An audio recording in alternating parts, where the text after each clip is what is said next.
என்ன அப்படின்னா, இதற்கு முன்பு எல்லாருக்குமே தெரியும், அந்த 7.5 சனியிலையும் 6ஆம் இடத்தில் குரு வந்ததும் இவர்களுக்கு நிறைய விஷயங்கள் ஃபியூஸ் போனது, செல்ஃப் எடுக்கல, வண்டி ஸ்டார்ட் ஆகல, பல்ப் எரியல, பஞ்சர் ஆனது, கவலைக்கிடம் அப்படிங்கிற ஒரு சிச்சுவேஷனில் தான் போய் இருந்தார்கள். ராகுவுடைய சுவாதியில் பயணிக்கும் பொழுது நமக்கு என்னன்னா, ராகு 4ஆம் பாதம் புஷ்கர நவம்சத்தில் மீனத்தில் வந்து விடும். 3ஆம் பாதமே கும்பத்தில் தான், அப்போ 2ஆம் பாதமே நமக்கு மகரத்தில் தான் வந்து விழுகும். மெயினா இந்த ராகு நட்சத்திரத்தில் சுக்கிரன், ராகு நமக்கு 2ஆம் வீடு. வீடு கொடுத்த சாட்டர்ன் 3 அப்படிங்கிறதுனால நமக்கு ராகு பாசிட்டிவாக இயங்கும்.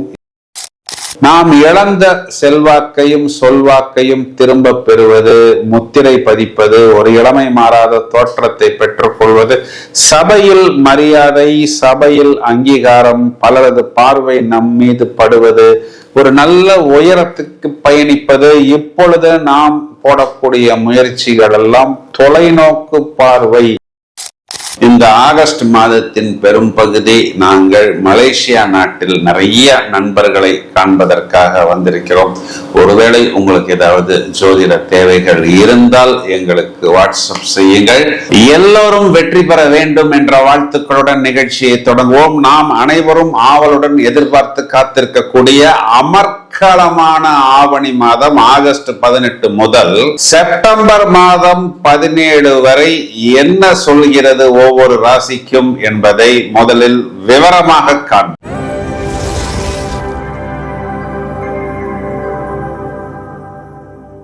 எல்லா மாதமும் இல்லாத நிறைய ஸ்பெஷல், சூப்பர் ஸ்பெஷல், மல்டி ஸ்பெஷல்னு சொல்லக்கூடிய அளவுக்கு விசேஷமான பலன்கள் மகர ராசிக்கு இந்த ஆவணி மாதத்தில் காத்திருக்கிறது. என்ன அப்படின்னா, இதற்கு முன்பு எல்லாருக்குமே தெரியும், அந்த 7.5 சனியிலையும் 6ஆம் இடத்தில் குரு வந்ததும் இவர்களுக்கு நிறைய விஷயங்கள் ஃபியூஸ் போனது, செல்ஃப் எடுக்கல, வண்டி ஸ்டார்ட் ஆகல, பல்ப் எரியல, பஞ்சர் ஆனது, கவலைக்கிடம் அப்படிங்கிற ஒரு சிச்சுவேஷனில் தான் போய் இருந்தார்கள். இந்த மாதம் என்னன்னா, இவர்களுக்கு பாசிட்டிவான பிளானட்ஸ் மெயினா புதன், சுக்கிரன், அப்புறம் சாட்டர்ன், இது மூணுமே 100க்கு 200 மார்க்குன்னு சொல்லக்கூடிய அளவுக்கு வந்து அமர்கிறது. நிறைய தொழிலில் புதிய ஒப்பந்தங்கள் இவர்களுக்கு கிடைக்கும். ஏன் அப்படின்னா, 10ஆம் வீட்டுல சுக்கிரன் ஆட்சி, பஞ்சமகா புருஷ யோகத்தில் மாளவிகா யோகம், மாளவியா யோகம்னு சொல்லலாம்,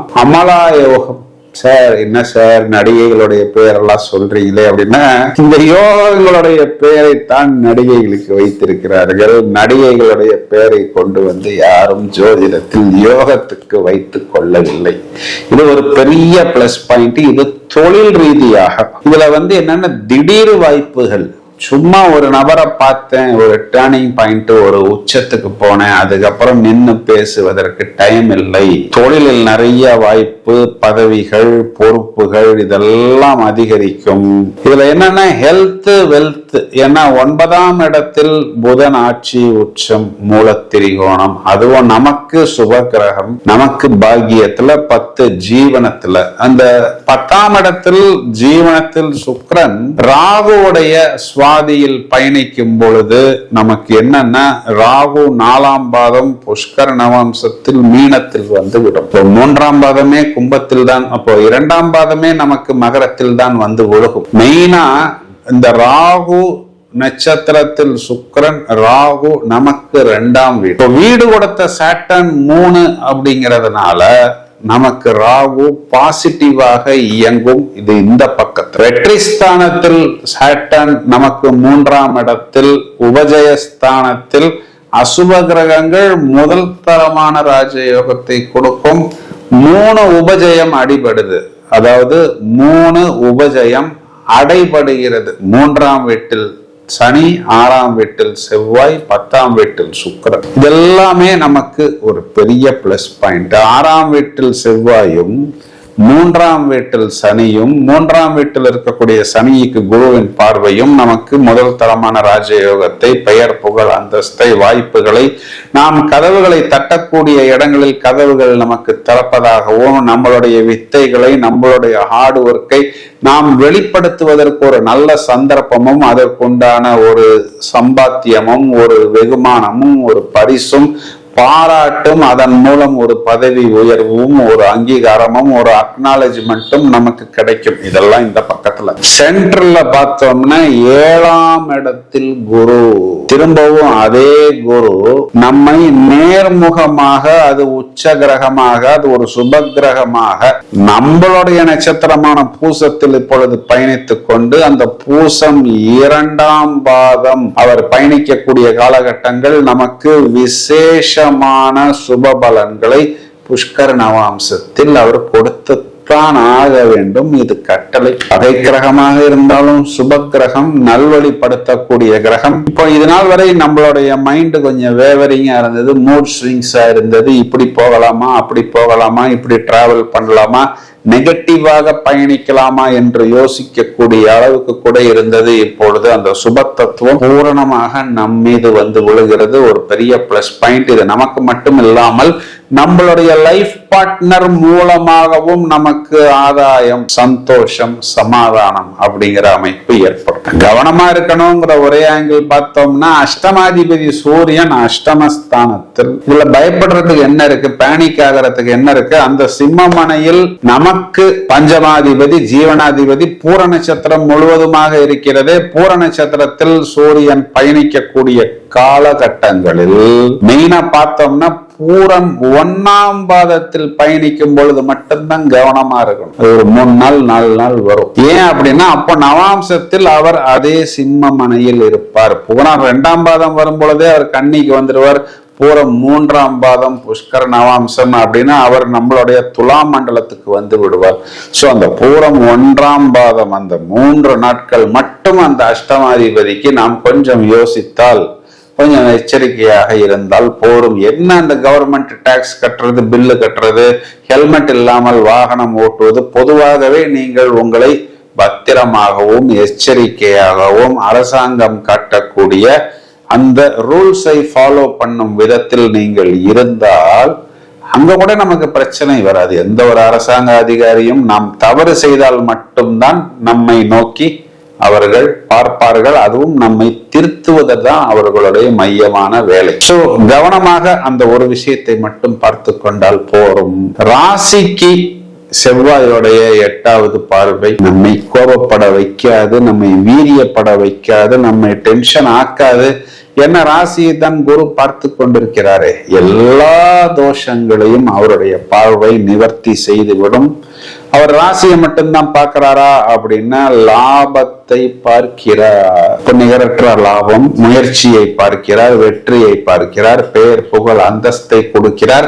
இதனால் வரைக்கும் நாம் எங்கெல்லாம் செல்வாக்கு சொல்வாக்கு இழந்தோமோ, கடன் வாங்கினோமோ, கஷ்டப்பட்டோமோ, காணாமல் போனோமோ, தேய்ந்து போனோமோ, மிதி வாங்கினோமோ, அவமானப்பட்டோமோ, அதே இடங்களில் மீண்டும் கடனை திருப்பி கொடுத்து நாம் இழந்த செல்வாக்கையும் சொல்வாக்கையும் திரும்ப பெறுவது, முத்திரை பதிப்பது, ஒரு இளமை மாறாத தோற்றத்தை பெற்றுக் கொள்வது, சபையில் மரியாதை, சபையில் அங்கீகாரம், பலரது பார்வை நம் மீது படுவது, ஒரு நல்ல உயரத்துக்கு பயணிப்பது, இப்பொழுது நாம் போடக்கூடிய முயற்சிகள் எல்லாம் தொலைநோக்கு பார்வை அப்படிங்கிற அமைப்பில் வெற்றியை ஈட்டக்கூடிய அமைப்பு. இதுல மகர ராசி சகோதரிகள் எடுத்துக்கிட்டோம்னா, கணவனை குறிகாட்டக்கூடிய செவ்வாய் 6ஆம் இடத்தில். இதனால் வரை செவ்வாய் 5ஆம் இடத்தில் இருக்கும் பொழுது உங்களுடைய லைஃப் பார்ட்னருக்கும் உங்களுடைய குழந்தைகளுக்கும் கொஞ்சம் சின்ன சின்ன கருத்து வேறுபாடுகள் இருந்தது.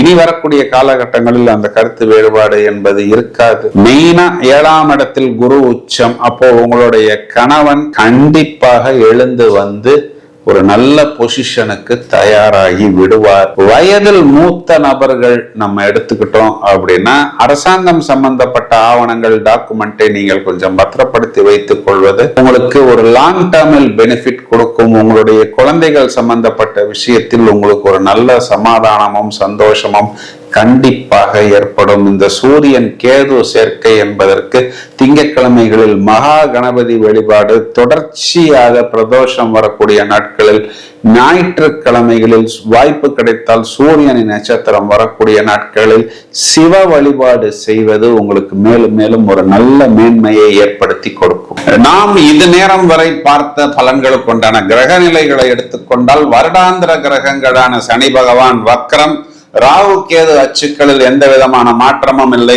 குரு பகவான் உச்சமடைந்து மாதம் முழுவதுமே அதே கடகராசி மனையில் தான் இருக்கிறார். மாதாந்திர கிரகங்களில் செவ்வாய் மிதுன ராசி மண்டலத்தில் சஞ்சாரம் செய்கிறார். ராகுவின் சாரம் ஏறப்போகிறார். ராகுவிற்கு திரிகோணத்தில் வந்து அமருகிறார். சூரியன் இந்த மாதம் முழுவதுமே ஆவணி மாதத்தில் சிம்ம ராசியில் சொந்த வீட்டில் இருக்கிறார். புதன் என்ற கிரகம் செப்டம்பர் 4ஆம் தேதி கன்னிராசியில் ஆட்சி உச்சம் மூல திரிகோணம். சுக்கிரன் என்ற கிரகம் செப்டம்பர் மாதம் 2ஆம் தேதி துலா ராசியில் ஆட்சி. இந்த புதனும் சுக்கிரனும் ஆட்சி பலம், சூரியன் ஆட்சி பலம் முறையே ராசிகளுக்கு கேந்திரங்களில் வரும் பொழுது பஞ்சமகா புருஷ யோகங்களாக வருகிறது.